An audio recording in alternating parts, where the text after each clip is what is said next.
Denis Dutton, un filósofo americano que se dedicó, entre otras cosas, al mundo del arte, decía que una obra es auténtica cuando se conoce el origen, la procedencia y el autor. Yo que ustedes voy tomando lápiz y papel, porque esto viene para largo.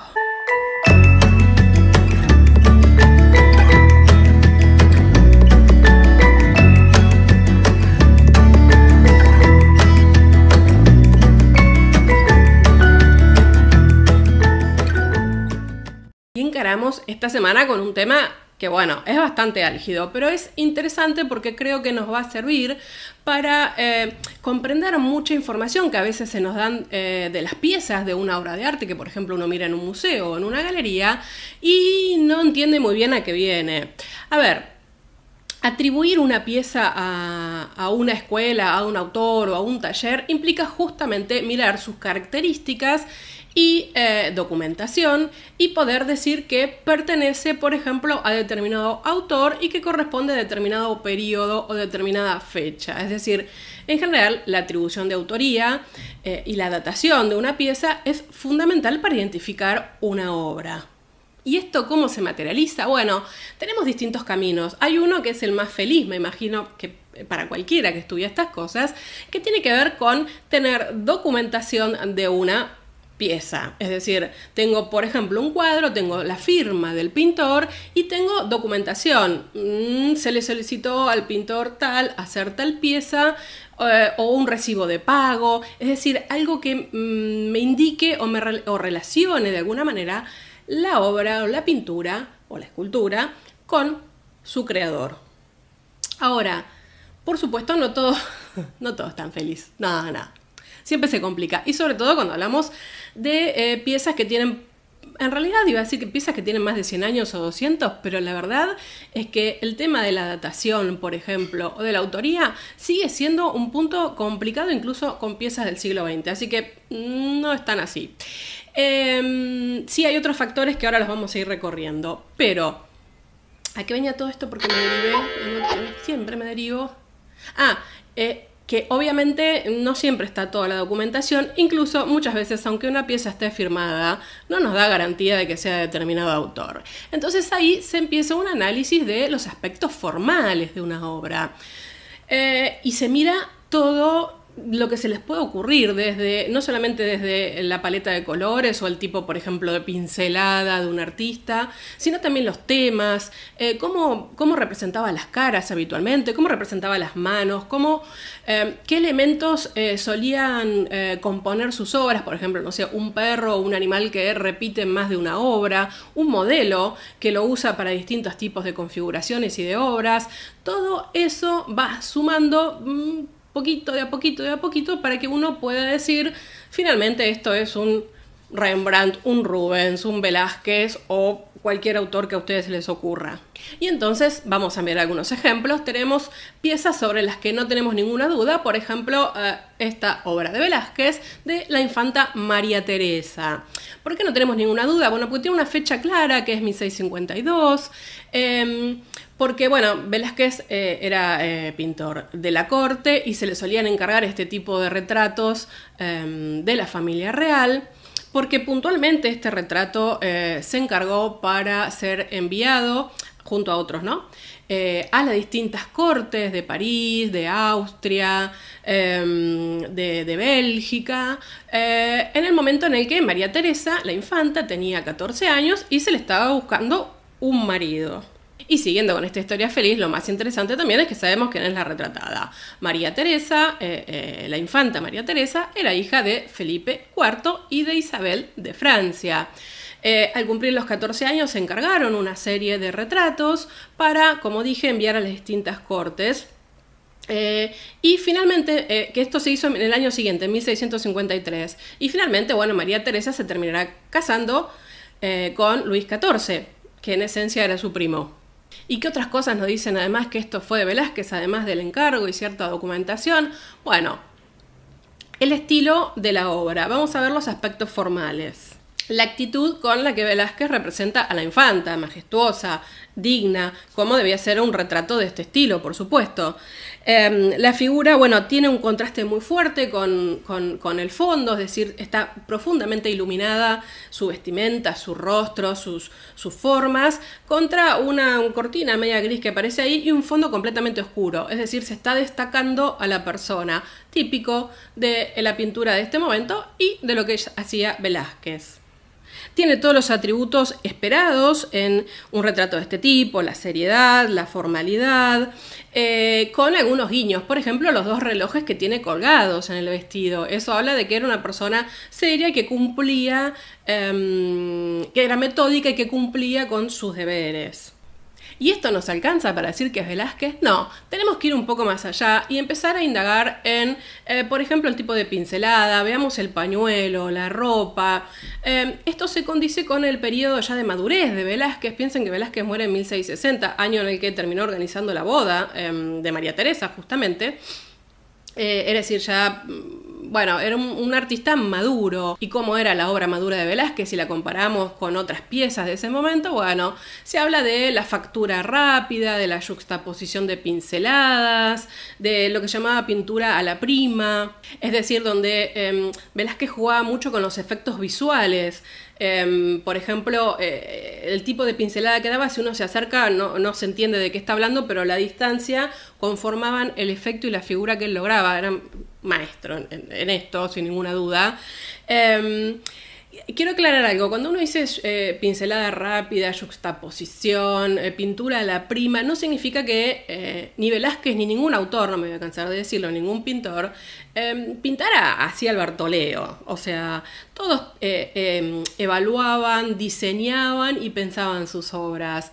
De Velázquez, bueno, se sabe que pintaba directamente sobre el lienzo porque, bueno, hay muchos pentimentos, pero eso no quiere que haya pentimentos, no quiere decir que el tipo se paraba entre él y se le ocurría hacer un retrato y determinadas cosas. No, había una idea compositiva previa, había un estudio previo y después, bueno, sí, Velázquez se ponía a hacer, por ejemplo, este retrato y podía llegar a corregir algunas cosas.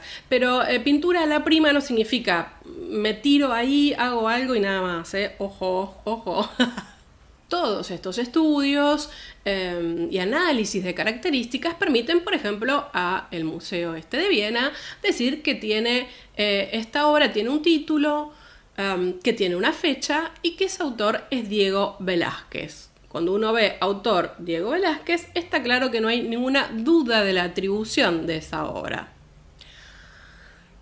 Ahora, ¿todo es tan fácil? No, porque si no nos aburriríamos, chicos. Esto es así. Pintores, por ejemplo, como Diego Velázquez, vamos a seguir con ejemplos de él, no trabajaban solos porque tenían una cantidad de demanda enorme.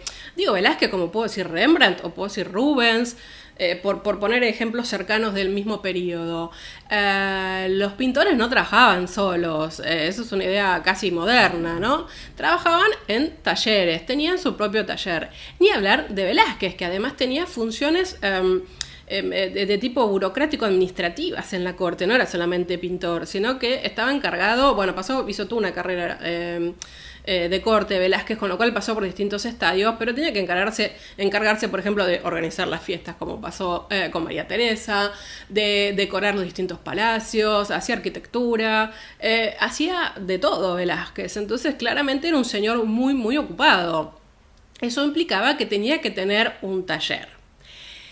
Y cuando tenemos un taller, ya las cosas se empiezan a complicar, porque ahí tenemos que empezar a pensar de esta obra es totalmente de Velázquez o alguien del taller hizo una parte y Velázquez hizo otra parte, o hizo una base y después Velázquez lo retocó para darle las pinceladas finales y que quedara como él quería que fuera una obra de producción de su taller. Ah, sí, tenemos un lío bárbaro acá. ¿Qué es lo que pasa con el tema del taller? Que si Rubens, Rembrandt, Tiziano o Velázquez tienen un taller y la gente les encarga cosas, se supone que lo que quieren es ver un Rubens, un Tiziano o un Velázquez. Entonces, en el taller se enseña a pintar en la forma, a la manera de, y a imitar de alguna manera al maestro. Entonces ahí la cosa se complica porque a veces es muy difícil detectar hasta dónde estuvo la mano de uno, hasta dónde estuvo la mano de otra y hasta dónde, por ejemplo, no tuvo nada que ver el propio maestro con esa obra. Por ejemplo, les traje acá un estudio, una investigación que se hizo en la Complutense de Madrid, que les quiero citar directamente, sobre estos 3 retratos ecuestres. El retrato de Felipe III a caballo, que es de 1635, el retrato de Isabel de Borbón a caballo, que también es de 1635, y el retrato de Margarita de Austria. Vamos a ver qué es lo que dice esta investigación o este análisis que se hizo de estas obras. Y traigo textualmente las palabras. No cabe duda de que el tratamiento de cabezas, vestidos o armaduras no corresponde a Velázquez. Tampoco el caballo de Margarita es propio del estilo del sevillano. Sí, por el contrario, el equino de Felipe III y el de la reina Isabel. De ahí las correcciones que aparecen por detrás de este último al haber modificado el maestro lo que hiciera su colaborador. Los cielos en estos 3 cuadros son distintos también. De esta manera, los retratos ecuestres de Felipe III, Margarita de Austria e Isabel de Borbón saldrían de la mano de Juan de la Corte y Antonio Puga, siendo retocados posteriormente por Velázquez. O sea, hay que llegar a este nivel de meticulosidad para ver realmente hasta dónde estuvo la mano de Velázquez y hasta dónde no. Ahora, como Velázquez los retocó y le dio su impronta, cuando uno, por ejemplo, entra al museo, aparecen identificados en las cartelas y en las fichas de la siguiente manera: el nombre del cuadro, Diego Velázquez y otros. Ese y otros también puede aparecer en algunos museos, depende del estilo de cada lugar, como taller. Por ejemplo, Diego Velázquez y taller. Diego Velázquez y otros. Significa que también puede ser que esos otros estén medianamente identificados, aunque no hay, digamos, algo tan concreto como para que no sea discutible. Y ahora vamos a meternos en un problema más complejo todavía, que, por ejemplo, en el caso de Velázquez se lo llamó los velasqueños, ¿no? Que es todo un tema, porque voy a hacer un paréntesis muy cortito. Velázquez era un tipo que no le daba crédito a nadie, digamos. Su taller era él. Entonces no hay mucha información sobre los velasqueños, es decir, sobre las personas que trabajaban en su taller, excepto alguno que otro que después destacó, como fue Martínez del Mazo, por ejemplo, que era su yerno, de hecho, ¿no? Y en medio que le seguía los pasos y fue su principal ayudante. Hay otros también, pero en el momento en el que estaban trabajando con Velázquez quedaban totalmente anulados esos personajes. Pasaba con casi todos los talleres, la verdad es eso. Menos Rubens, que era como muy claro en su idea de este lo hice yo, este cuarto lo hizo mi ayudante fulano, o este solo es de mi taller y punto. Rubens era como muy transparente con sus facturas, digámoslo de alguna manera. Pero bueno, era otra lógica. Una lógica totalmente distinta a la organización de Rubens. Pero bueno, volvamos al caso de los velasqueños o círculo de Velázquez. Bueno, claro, acá se complica más porque eran personas que quizás de su taller o que de alguna manera lo imitaban o eran, digamos, seguidores del maestro, discípulos, que pintaban a su estilo, pero que no se puede determinar si realmente pasó alguna pincelada de Velázquez por ahí. Es como que son cuadros que por ahí tienen una factura similar, un estilo muy similar, pero nadie pondría, digamos, las manos ni la firma para decir acá pasó Velázquez en la cara, en el pelo o en algún aspecto del cuadro. De hecho, a cuenta de eso, les traje otra María Teresa. Hoy la tengo con María Teresa, no sé, parece que me caía bien la infanta María Teresa. Bueno, que está en el Museo Nacional de Bellas Artes de Buenos Aires. Vamos a ver qué es lo que pasa con este cuadro y qué es lo que dice el museo sobre esta obra. Lo que hace el museo es un estudio inicial comparando este retrato, por ejemplo, con otro que está en el Louvre, con otro que está en Nueva York y... ¿Por qué? Porque la infanta está representada también de la misma manera, en la misma postura, es decir, tiene como la misma conformación y ubicación en el espacio y con ropa similar, además del peinado. Pero notan que en esta obra el tratamiento que tiene, por ejemplo, el rostro y el vestido es distinto, que hay algunas pinceladas que tienen bastante materia, pero que hay otras que son trazos sueltos y desprolijos y como que están hechos con una rapidez que ni siquiera cubre toda la parte de la base del lienzo, del canvas. E incluso aclara el museo que cuando esta obra entró a su colección estaba atribuida a Martínez del Mazo, que como dije fue el yerno de Velázquez y también por supuesto en algún momento tuvo vuelo propio, ¿no? Porque de alguna manera también lo reemplazó Velázquez cuando él murió. Ahora el museo fue más allá y también buscó fuentes y realmente dice que no se condice, o sea, dice que no tiene tampoco una clara atribución a Del Mazo porque, bueno, menciona como que no tenía la calidad que tenía Del Mazo incluso para hacer sus obras. Entonces, ¿qué es lo que concluye? Dice, el retrato del museo no parece alcanzar el grado de excelencia adjudicado a los retratos de Del Mazo. Teniendo en cuenta las dudas que suscita entre los especialistas y los problemas que plantean las repeticiones de los retratos oficiales producidos por Velázquez, hemos ubicado esta obra en el círculo del maestro. Esto significa que cuando uno va a ver la ficha de la obra, dice Círculo de Velázquez. También podría decir Taller de Velázquez. En fin, no se sabe porque quizás no salió de taller, sino que pudo haber sido realmente de alguno de sus discípulos o de alguno de sus, digamos, seguidores. Y por supuesto esto también tiene consecuencias más lejanas en bueno, las escuelas, ¿no? A veces uno no puede atribuir una obra a un pintor, ni a un discípulo suyo, ni a un taller concretamente, sino que bueno, hay gente que quizás hasta incluso en otros lugares del mundo simplemente siguió su estilo. Entonces, bueno, ¿por qué? Porque bueno, los grandes maestros hacen escuela, ¿no? Y justamente ahora les traje un ejemplo que es interesante, porque la pregunta es, ¿un cuadro puede ser anónimo? Bueno, la cosa es que sí, un cuadro puede ser anónimo, pero cuando uno no sabe, digamos, quién hizo o a qué taller perteneció, sí trata al menos de buscar rasgos estilísticos para poder identificarlo, asociarlo a una escuela, a un contexto histórico, aunque sea un poco más amplio, pero que nos dé alguna pauta de dónde pudo haber sido ese cuadro. Y sobre esto les traigo un ejemplo que está en el Museo Colonial de Bogotá, que por cierto no lo conozco.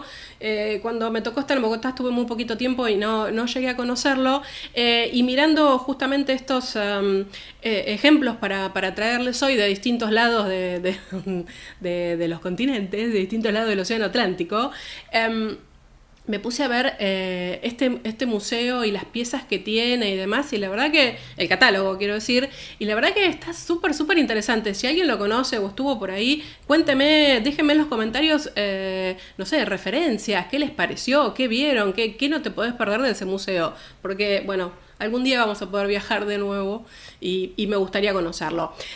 Saltado toda esta historia, vamos a este San Jerónimo que está identificado como anónimo, pero atribuido a una escuela italiana. ¿Y por dónde empezar? Bueno, primero por decir por qué San Jerónimo. Ahí hay que mirar, por supuesto, con qué atributos alegóricos aparece esta figura. Entonces, por ejemplo, encontramos una Biblia. Sabemos que San Jerónimo fue el que tradujo la Biblia, las escrituras, al latín. Encontramos también una calavera, es decir, la idea del memento mori, la presencia de la reflexión sobre la muerte, y también un león que representa a San Jerónimo en la medida en que él defendió con ímpetu, con fuerza, la religión cristiana. Ya sabemos que es San Jerónimo. ¿Y por qué escuela italiana? Bueno, vamos a ver qué pistas nos da este cuadro. Si miramos, por ejemplo, el paisaje, esta suerte de perspectiva atmosférica que hay en el fondo, hecha con una técnica que se llama sfumato. Cuando uno habla de sfumato siempre se le viene a la mente de Leonardo da Vinci, ¿no? El esfumato lo que termina haciendo por capas y por el trabajo con la materia, termina como difuminando lo que el pintor quiere. Por ejemplo, sobre un rostro hace como esos rostros tan delicados, y en el caso del paisaje termina dando como una sensación de atmósfera lejana. Ustedes saben que perspectiva hay de distintos tipos, no solamente está la matemática de Brunelleschi, sino que, por ejemplo, una forma de dar perspectiva es que el fondo, el paisaje esté difuminado, y esto es lo que pasa en este cuadro, y es algo típico de la escuela italiana. Y nos acercamos un poco más, decimos escuela italiana y que, bueno, vemos el claroscuro, el contraste de colores entre la ropa del santo y el fondo o la caverna esa donde está. Bueno, el hecho de la luz enfocada y demás nos habla del claroscuro, que es algo ni más ni menos típico de la escuela italiana del siglo XVII. Y si a eso le sumamos la representación del cuerpo de este San Jerónimo, donde vemos que está arrugado, que es un cuerpo anciano, que tiene su cuidado anatómico en cuanto a la representación, pero esos cuerpos más ajados, más desgastados, casi nos recuerda a un Caravaggio, ¿no? Bueno, entonces esto se puede situar de alguna manera en un estilo que predominó en Italia durante el barroco en el siglo XVII. ¿Y quién es el que autentica? ¿Quién es el que dice esto es de tal pintor, esto es de tal taller, esto es de una escuela, esto es del siglo tal europeo? Bueno, no hay una autoridad formal para eso. Hay que decir dos cosas. Los principales interesados en general en el tema de la autenticación suelen ser las galerías, o sea, suelen ser los marchantes de arte, porque bueno, se juega mucho dinero en estas cosas, ¿no? Hay que hablar del mercado del arte en algún momento. Ahí generalmente se llama a expertos, a especialistas, a historiadores del arte. Hay una idea del ojo experto, del conocer, ¿no? Que bueno, hay gente que se ha dedicado a estudiar, por ejemplo, la obra de Rembrandt. O, bueno, de Rembrandt es un caso que para hace unos años atrás terminaron recién de armar un catálogo razonado que le llevó 40 y pico de años, porque Rembrandt tenía en el taller gente súper capaz y pintaba igual que él. Entonces fue toda una locura hacer las atribuciones, pero bueno, es algo que en algún momento les tendría que contar también si les interesa. La cosa es que generalmente hay gente que desarrolla un ojo y se especializa en algún tipo de pintura o en algún tipo de pintor. Después de eso, hoy por hoy también hay mucha información que provee la tecnología, los rayos X, análisis de pigmentos, dendrocronología, el análisis de, por ejemplo, cuando la pintura está sobre madera, el análisis de los papeles, de los propios canvas, de las propias telas. Hay mucha información. A ver, la ciencia no te va a decir quién lo hizo, pero sí te va a decir quién no lo hizo o en qué periodo no se hizo, que ya es bastante, porque con eso también se van detectando muchas copias falsas, ¿no? Pero más allá de eso, también algunos expertos en determinados pintores suelen ser familiares, hijos de, descendientes de, que se han dedicado a cuidar el legado de estos artistas, y suelen ser los que de alguna manera son un ojo autorizado para decir si esto es un Renoir, esto es un Manet o en fin, cualquier otro autor. Eso también se usa bastante. De todas maneras, las obras van y vienen de los catálogos. ¿Cómo les puedo explicar, no? Porque bueno, siempre se investiga, cada vez hay más gente investigando cosas y bueno, se van encontrando cosas nuevas, ¿no? Como fuere, y en la medida en que un artista es una persona, no una máquina, siempre hay una pequeña duda o siempre hay un porcentaje de margen de error que puede ser realmente un error humano que uno le atribuya y no sería así, de la misma manera que bueno, también puede ser un error intencionado para aprovecharse de eso y que esa obra o esa pieza pueda valer más. Digamos, el mercado del arte presiona mucho por estas cosas y a veces es muy difícil. Pero sí ha pasado que ante determinada documentación que uno presenta o que se va encontrando, bueno, se trabajan de nuevo las atribuciones de las obras. Hay obras que están atribuidas hace 100, 200 años con otra mirada y que hoy por ahí reevaluándolas cambian esa atribución. Y espero hayan tomado nota y prestado mucha atención, porque esto nos va a servir para la semana que viene. Nos vamos de viaje a la Venecia del siglo XVI. Vamos a conocer la escuela veneciana tras las pistas de un pintor que no sabemos si existió o no, pero que tiene obra atribuida y que generó escuela. ¿Puede haber pintores fantasma? Vamos a tratar de traer luz sobre este tema la próxima semana. Les agradezco una vez más que me hayan acompañado hasta aquí. Siempre, ya saben, es bienvenido un like, un me gusta y sobre todo compartir, porque esto es absolutamente orgánico y cuanto más ustedes compartan estos videos, bueno, podemos llegar a más gente y ir haciendo comunidad, por supuesto, siempre y cuando crean que esto lo merece. Ya saben que acá se trabaja mucho para ser rigurosos con la información. Espero les haya servido todo este tema. Creo que es muy útil, creo que nos sirve para tratar de ubicarnos en algunas cosas. Nos vemos, me callo de una buena vez, nos vemos la próxima semana.